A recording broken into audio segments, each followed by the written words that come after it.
Hi, my name is Brace Gonziler.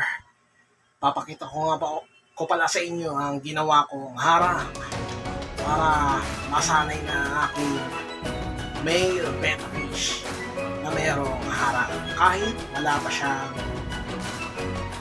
kasamang betta fish. Kasi bawal naman pagsamahin ang dalawang betta fish sa loob ng isang tank. Ito po ang ginawa ko. Let's go! So, ayan ang kanyang LED light, no? Yan. So, ayan, hinasa ko na just in case bumili pa ako ng isang male betta fish. No? Ayan. White folder ang ginamit ko. Ayan. Tapos dito ko pa ilalagay ang isang male betta fish.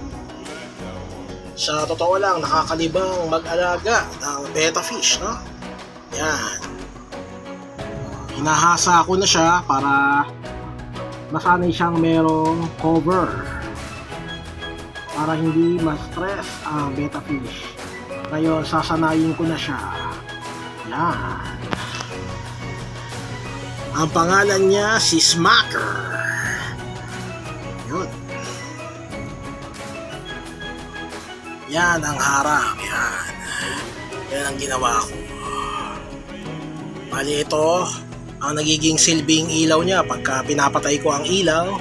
Pero pagka matutulog na ako ay in-off ko na yung LED light na yan para meron ding sleep time ang mga betta fish. Kasi ang mga betta fish ay sanay din sa mga madidilim. No?